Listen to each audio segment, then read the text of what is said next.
78। परोपकारी कैसे बने।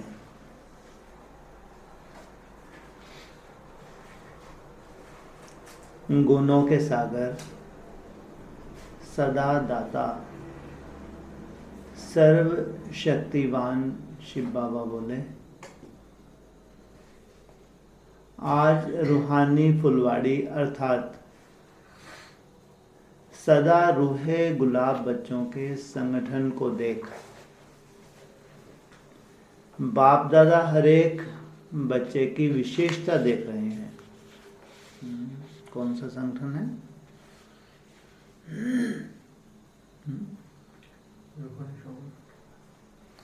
रूहे गुलाब। 3 प्रकार की विशेषताएं हैं। एक, सदा अपनी रूहानियत की स्थिति में रहने वाले, सदा अपनी पहली कैटेगरी रूहानियत की स्थिति में रहने वाले अर्थात सदा खिले हुए। दूसरे, रूहानियत की स्थिति अनुसार सदाकाल खिले हुए नहीं हैं, लेकिन निश्चय स्वरूप होने के कारण रूप की सुंदरता अच्छी है, निश्चय बुद्धि है। हाँ, कभी कहीं माया आती है, सदा पहली क्वालिटी नहीं है, लेकिन कभी निश्चय के कारण से क्या है? चेहरा खिला हुआ है। हाँ, रूप। हाँ। निश्चय स्वरूप होने के कारण रूप की सुंदरता अच्छी है। तीसरे, बाप से स्नेह और संबंध के आधार से आधे खिले हुए होते भी स्नेह और संबंध की खुशबू समाई हुई है। कितने खिले हुए हैं? आधे खिले हुए हैं, लेकिन बाप के संबंध और स्नेह की खुशबू समाई हुई है। ऐसे 3 प्रकार के रूहे गुलाबों की फुलवाड़ी को देखते बाप दादा सदा खुशबू लेते रहते हैं। अब आपने आपको देखो, मैं कौन हूं। नंबर 1 बनने में जो कुछ कमी रह गई है उसको संपन्न कर संपूर्ण बनो। पहली क्वालिटी सदा रूहानियत। हाँ, रूहे गुलाब, सदा खिले हुए। क्योंकि संपूर्ण बाप के बच्चे भी बाप समान संपूर्ण चाहिए। हर एक बच्चे का लक्ष्य भी संपूर्ण बनने का है। तो लक्ष्य परमान सर्व लक्षण स्वयं में भरकर संपन्न बनो।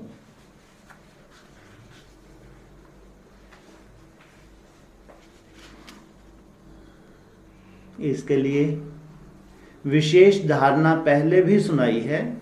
सदा ब्रह्मचारी अर्थात ब्रह्मचारी और सदा परोपकारी। परोपकारी की परिभाषा सहज भी है और अति गुह्य भी है।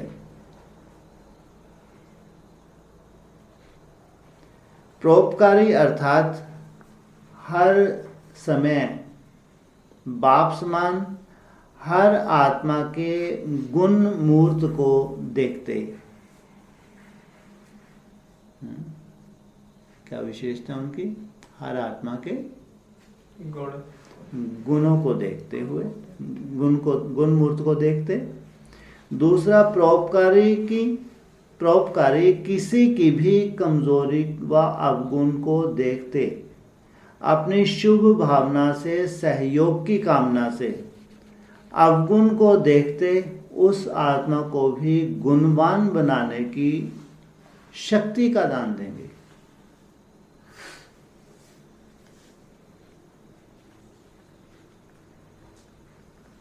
परोपकारी अर्थात सदा बाप समान स्वयं के खजाने को सर्व आत्माओं के प्रति देने वाले दाता स्वरूप होंगे। चौथा, परोपकारी सदा स्वयं को खजानों से संपन्न बेगमपुर के बादशाह अनुभव करेंगे। बेगमपुर अर्थात जहां कोई भी गम नहीं, संकल्प में भी गम के संस्कार अनुभव में ना हो। पांचवा है, परोपकारी अर्थात सदैव विशेष रूप से अपनी मनसा अर्थात संकल्प शक्ति द्वारा, वाणी की शक्ति द्वारा, अपने संग के रंग द्वारा, संबंध के स्नेह द्वारा, खुशी के अखुट खजाने द्वारा अखंड दान करता रहेगा। कोई भी आत्मा संपर्क में आवे तो खुशी के खजाने से संपन्न होके जावे। ऐसे अखंड दानी होंगे। विशेष समय व संपर्क वाले अर्थात कोई कोई आत्माओं के प्रति दानी नहीं, लेकिन सर्व के प्रति सदा महादानी होंगे। परोपकारी स्वयं मालामाल होने के कारण किसी भी आत्मा से कुछ लेकर के देने के इच्छुक नहीं होंगे।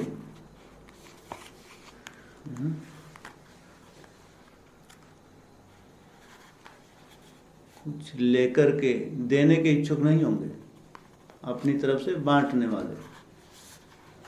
क्या कुछ लेकर के, अरे ये भी तो थोड़ा बहुत सहन करें, ये तो हर बार ये भी तो गलती करता है, मैं कब तक सहन करूं। ये है कुछ लेकर के।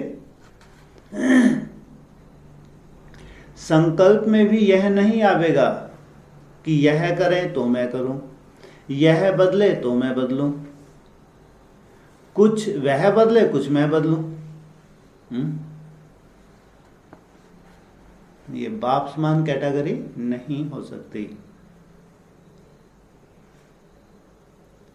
एक बात का परिवर्तन आत्मा का और 10 बातों का परिवर्तन मेरा होगा। ऐसी ऐसी भावना रखने वाले को परोपकारी नहीं कहा जाता। महादानी बनने के बजाय सौदा करने वाले सौदागर बन जाते हैं। इतना दे तो मैं इतना दूंगा, क्या सदा मैं ही झुकता रहूंगा, मैं ही देता रहूंगा, कब तक कहां तक करूंगा। यह संकल्प देने वाले के नहीं हो सकते। बापसमान परोपकारी बनने वाले के नहीं हो सकते। जब अन्य आत्मा किसी भी कमजोरी के वश है, परवश है, संस्कार के वश है, स्वभाव के वश है, प्रकृति के साधनों के वश है, तो ऐसी परवश आत्मा अर्थात उस समय की भिखारी आत्मा, भिखारी अर्थात शक्तिहीन, शक्तियों के खजाने से खाली है, मांगने वाले। ये क्या बताया बाबा ने? ये भिखारी हैं, शक्तियों के खजाने से खाली। महादानी भिखारी से एक नया पैसा लेने की इच्छा नहीं रख सकता।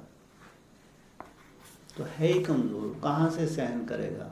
है ही कमजोर, कहाँ से उसमें समाने की शक्ति होगी? कहाँ से उसमें जितनी भी शक्तियाँ हैं उसमें संभव ही नहीं है। इसलिए अगर हम ये सोचें कि कम से कम 1% तो करे, ये एक बार कर, मैं तो 10 करने के लिए तैयार हूँ, ये परोपकारी नहीं है।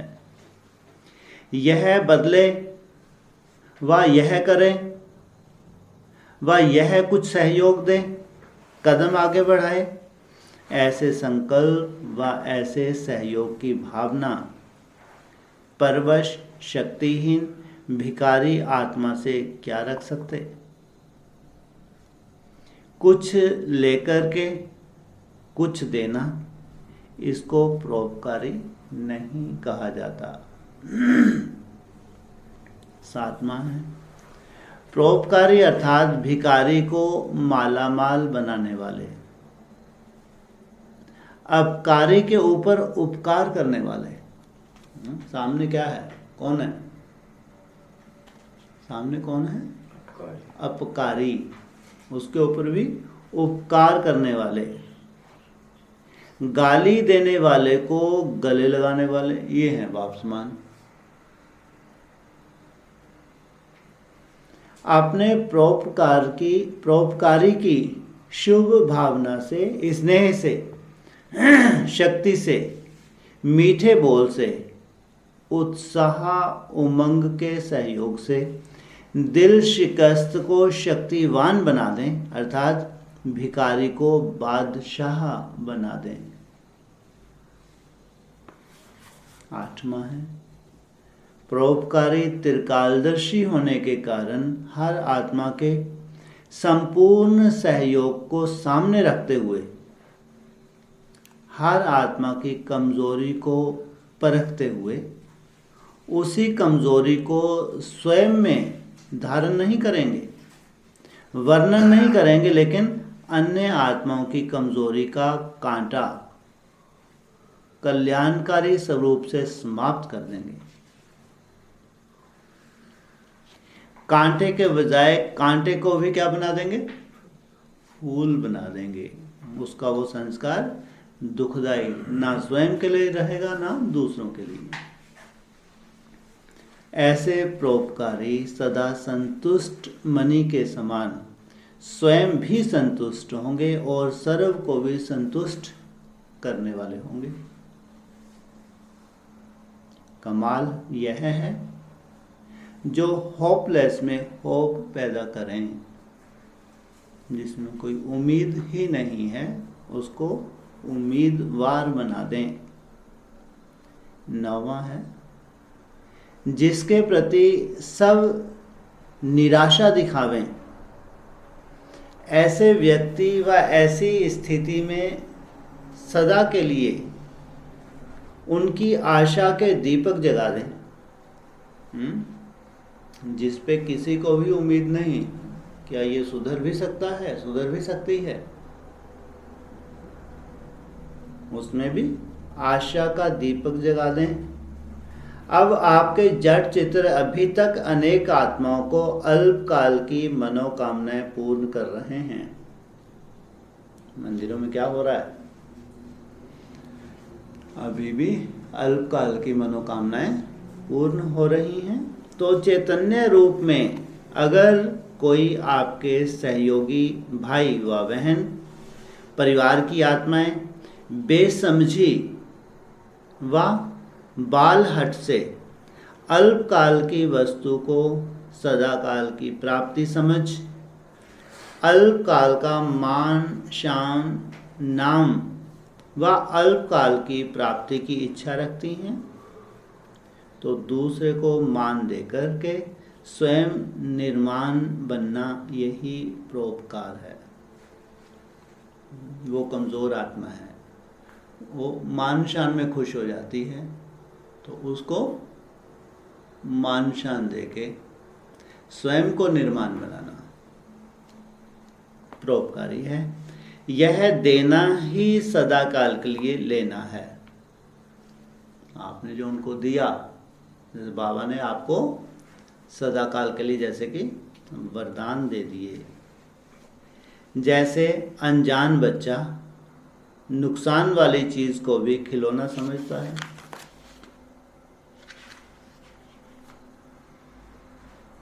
तो उनको कुछ देकर छुड़ाना होता है। हट से सदाकाल का नुकसान हो जाता है। ऐसे बेसमझ आत्माएं भी उसी समय अल्पकाल की प्राप्ति को अर्थात सदा के नुकसानकारी बातों को अपने कल्याण का साधन समझती हैं कि इसी में हमारा कल्याण है। ऐसी आत्माओं को जबरदस्ती इन बातों से हटाने से कश्मकश में आकर उनके पुरुषार्थ की जिंदगी खत्म हो जाती है। कैसी आत्मा है, कहाँ है ये? जबरदस्ती डंडा चलाओगे तो आप में परिवर्तन कर पाएंगे अपना? वो परवश हैं। इसलिए कुछ देकर के सदा काल के लिए छुड़ाना, ऐसे युक्ति युक्त चलन से स्वतः ही अल्पकाल की भिखारी आत्मा बेसमझ से समझदार बन जाएगी।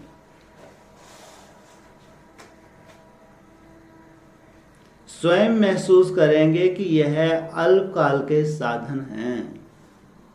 कौन से? मान मिले, मेरी शान हो, मेरी महिमा हो, ब्राह्मणों की दुनिया में ऐसी बेसमझ आत्माओं के ऊपर परोपकारी भक्ति के संस्कार होते नहीं होते हैं कोई कोई आत्माओं के, ब्राह्मण आत्माओं की बात है। ऐसे परोपकारी स्वतः ही स्वयं अपकारी हो जाते हैं, स्वतः ही स्वयं उपकारी हो जाते हैं। देना ही स्वयं के प्रति मिलना हो जाता है। महादानी ही सर्व अधिकारी स्वतः ही हो जाते हैं। समझा? परोपकारी की परिभाषा क्या है?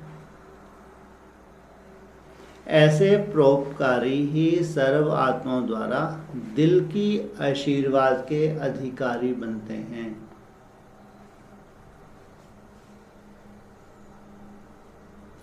ऐसे परोपकारी आत्माओं के ऊपर सदा सर्व आत्मा द्वारा प्रशंसा के पुष्पों की वर्षा होती है।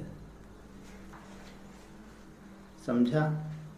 अच्छा, ऐसे बाप समान सदा उपकारी, स्वयं और सर्व प्रति शुभ भावना, श्रेष्ठ कामना रखने वाले, अखुट खजाने के मालिक, अखंड दानी, दिल तख्त नशीन को शक्तिशाली बनाने वाले, भिखारी को सदा काल का बादशाह बनाने वाले। ऐसे श्रेष्ठ आत्माओं को बाप दादा का याद प्यार और नमस्ते। दीदी जी से मुलाकात है। बाप दादा को अंत से आदि करने वाले ऐसे ऑलराउंडर, पाठधारी, परोपकारी ग्रुप चाहिए। अंत सो आदि करने वाले। जैसे हर विशेष कार्य के अर्थ ग्रुप बनाते हैं ना, तो इस समय ऐसा परोपकारी ग्रुप चाहिए जो देने वाला दाता हो, लेने की इच्छा ना हो। जहाँ थोड़े बहुत संस्कार टकरा रहे हैं उससे कुछ भी, उसका थोड़ा बहुत परिवर्तन हो, फिर मैं परिवर्तन कर लूँगा, लेने की इच्छा वाला ना हो। जैसे राजा दाता होता है, आजकल के राजे लोग भी नहीं, आजकल के राजे लोग नहीं। संपन्न राजाएं सदा प्रजा को देने वाले होते हैं। आजकल के राजा कितने साल के लिए बनते हैं? ये हालत है आज की राजाई की। और कांटों का ताज होता है बाबा ने, उनकी बात नहीं कर रहे। तो संपन्न राजाएं सदा प्रजा को देने वाले होते हैं। अगर प्रजा से लेने वाले हुए तो प्रजा ही राजा हो गई ना। यहाँ तो प्रजा का प्रजा के ऊपर राज माना, बेकायदे राज बताया बाबा ने। इसलिए संपन्न राजाएं कब लेते नहीं, देने वाले होते हैं।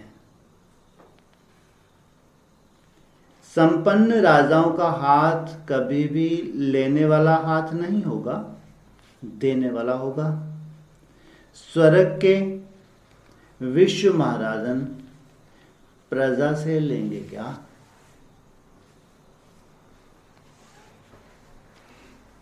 प्रजा भी संपन्न तो विश्व महाराजन क्या होगा?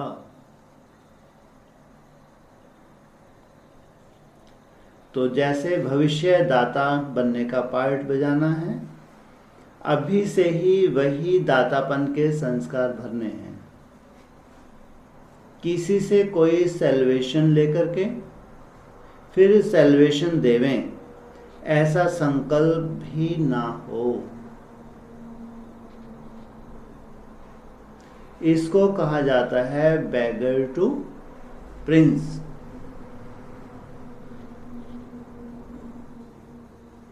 स्वयं लेने की इच्छा वाले नहीं, इस अल्पकाल की इच्छा वाले के इच्छा से बैगर,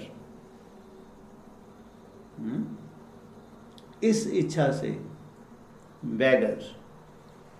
और बाबा क्या बना देगा उनको? Full Prince.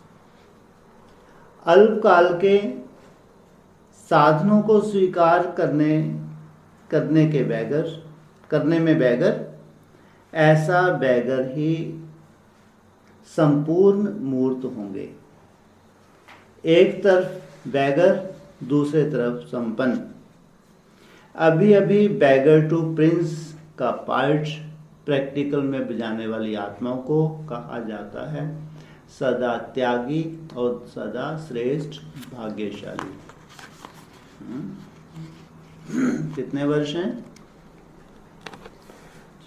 5 ईयर प्लान, 5 वर्ष में full beggar to full prince. Full beggar माना किसी से भी कोई इच्छा नहीं। जब जब वो त्याग करेगा तब तब बाप उसको भरपूर करेगा। वो बैगर बनता जाएगा और बाप इंटरनल रूप से उसको क्या बनाता जाएगा? प्रिंस बनाता जाएगा।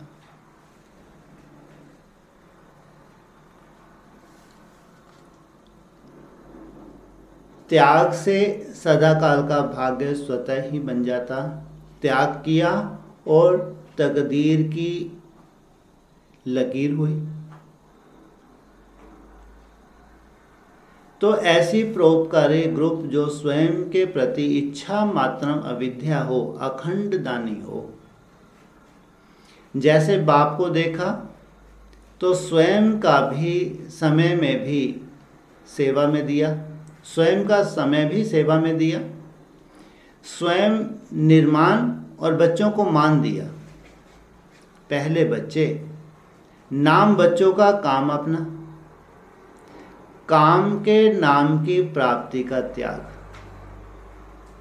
नाम में भी परोपकारी बने, मेरा नाम भी ना हो। अपना त्याग कर दूसरों का नाम किया, स्वयं को सदा सेवाधारी रखा, यह है परोपकारी। बच्चों को मालिक रखा और स्वयं को सेवाधारी रखा। तो मालिकपन का मान भी दे दिया, शान भी दे दिया, नाम भी दे दिया। कभी अपना नाम नहीं किया मेरे बच्चे। तो जैसे बाप ने नाम मान शान सबका त्याग किया, परोपकार किया, स्वयं के सुख बच्चों के सुख में समझा, बच्चों की विस्मृति का कारण दुख का अनुभव सो अपना दुख समझा, बच्चों की गलती भी अपनी गलती समझ बच्चों को सदा राइटियस बनाया। इसको क्या कहा जाता है? परोपकारी। आजकल ऐसे ग्रुप की आवश्यकता है। कैसे ग्रुप की? जो सदा परोपकारी हो। जो दूसरों की कमजोरी समाप्त कर शक्ति देते जाए। ऐसे सब बन जाएं तो क्या हो जाएगा? आप लोगों का समय बच जाएगा। फिर केस और किस्से खत्म हो जाएंगे और सदैव रूहानी स्नेह मिलन होगा। विश्व कल्याण के अर्थ में तीव्र गति आ जाएगी। अभी तो कितने प्लान्स बनाने पड़ते हैं। कई प्लान्स अर्थात बारूद बिना कार्य किए ही खत्म हो जाते हैं। जैसे बारूद कब कब जलता ही नहीं है, वहाँ ही खत्म हो जाता है। लेकिन विश्व कल्याण की तीव्र गति में संकल्प किया कि इस समय यह बात होनी चाहिए और चारों तरफ निमित्त मात्र किया और आवाज़ बुलंद हुआ। जैसे साकार में बाप को देखा। नॉलेज की अथॉरिटी के साथ साथ नॉलेज द्वारा अनुभूति मूर्त की भी अथॉरिटी थे। केवल बुद्धि में ज्ञान नहीं, लेकिन प्रैक्टिकल अनुभूति की भी अथॉरिटी। जिस अथॉरिटी के कारण बॉल में नॉलेज के साथ साथ अनुभव भी था, तो डबल अथॉरिटी थी। ऐसे ही हर बच्चा डबल अथॉरिटी से बोले तो अनुभव का तीर, नॉलेज की अथॉरिटी का तीर सेकंड में प्रभाव डाले। स्वरूप और बोल दोनों अथॉरिटी के हों तब सफलता सहज हो जाएगी। नहीं तो यही कहते नॉलेज तो बड़ी अच्छी है, ऊंची है, लेकिन धारणा होना मुश्किल है। तो धारणा मूर्त, धारणा स्वरूप प्रैक्टिकल में दिखाई दें। प्रत्यक्ष प्रमाण को ग्रहण करना सहज हो जाता है। अगर किसी के जीवन में ये बातें हैं तो उसको फॉलो करना सहज हो जाता है। तो ऐसे ग्रुप चाहिए जो डबल अथॉरिटी हों, जिसको कहते मस्त फकीर। कोई भी इच्छा ना हो। अच्छा,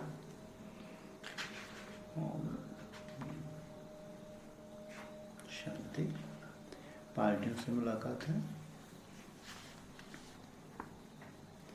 पहला है बाप के प्यार का पात्र बनने का सहज साधन न्यारा बनो। जैसे कमल का पुष्प सदा न्यारा सबका प्यारा है, वैसे सदा कमल समान न्यारे रहते हो। प्रवृत्ति में रहते, दुनिया के वातावरण में रहते, वातावरण से न्यारे।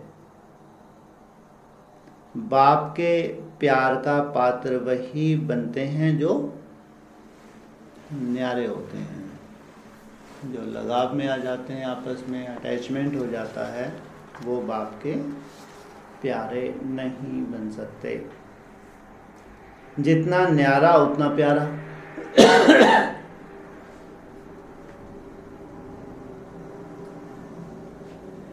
नंबर बनते हैं न्यारेपन, नंबर बनते हैं न्यारेपन के आधार से। अति प्यारे तो अति न्यारे तो अति प्यारे। और हम क्या कोशिश करते हैं क्या बनने की?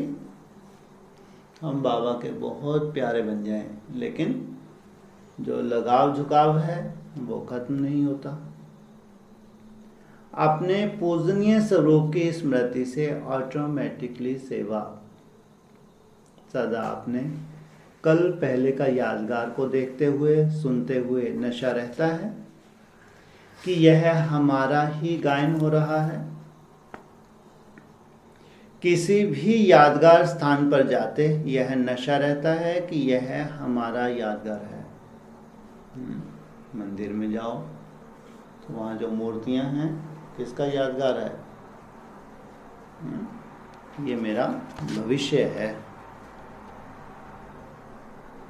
यही वंडरफुल बात है जो चैतन्य में अपने जड़ यादगार देख रहे हैं। एक तरफ जड़ चित्र हैं, दूसरी तरफ हम गुप्त चैतन्य। कितने भक्त हमें पुकार रहे हैं। पूज्य समझने से भक्तों पर रहम आएगा।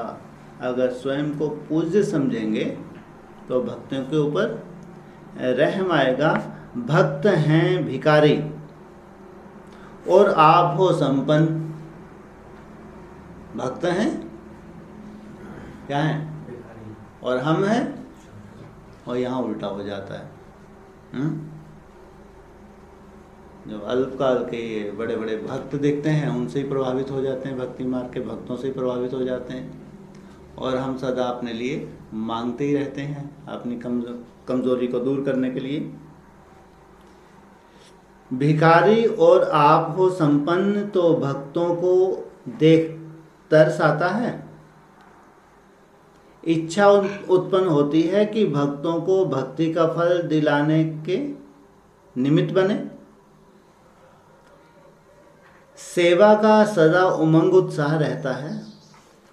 सेवा से अनेकों का कल्याण भी होता और भविष्य के लिए जमा भी होता। हर आत्मा को अंजलि जरूर देनी है, खाली हाथ नहीं भेजना है। क्या कहा? हर आत्मा को। ये कला है हमारे पास में। ये भी एक कला है। अपना पूज्य स्वरूप स्मृति में रखो तो ना चाहते भी सदा सेवा में तत्पर रहेंगे। लास्ट है रॉयल बच्चे अर्थात लाडले बच्चों की निशानी। देहभान रूपी मिट्टी से दूर लाडले बच्चों की निशानी है। लौकिक में भी माँ बाप बच्चों को मिट्टी में खेलने देते हैं। जो पद्मापदम भाग्यशाली आत्माएं हैं वह सदा खुशी के झूले में झूलती हैं। उनके बुद्धि रूपी पांव नीचे नहीं आते। जो लाडले सकीलते बच्चे होते हैं वह सदा गोदी में रहते, नीचे पांव नहीं रखते, गलीचे पर रखते हैं।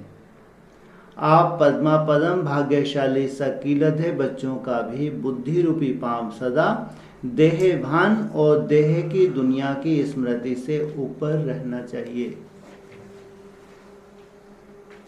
जब बाप दादा ने मिट्टी से ऊपर का तख्त नशीन बना दिया, तख्त छोड़कर मिट्टी में क्यों आते?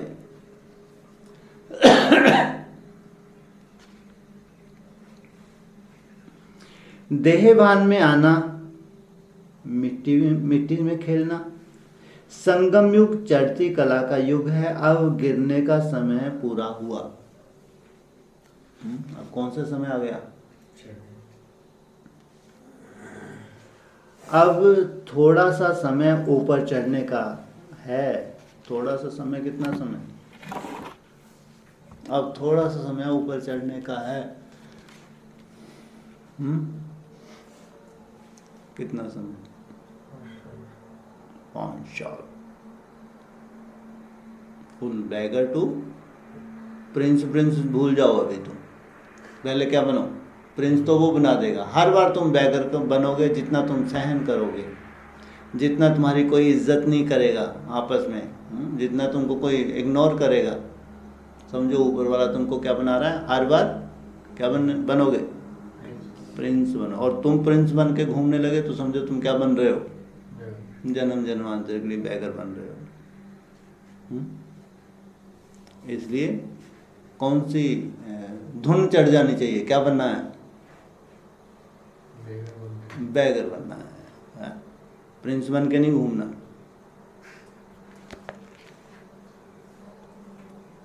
अब थोड़ा सा समय ऊपर चढ़ने का है, इसलिए नीचे क्यों आते? सदा ऊपर रहो। अच्छा, ओम शांति।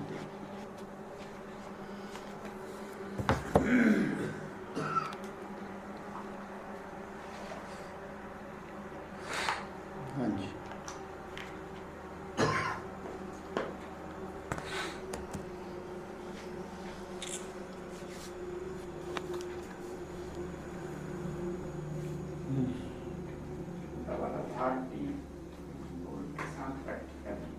हाँ,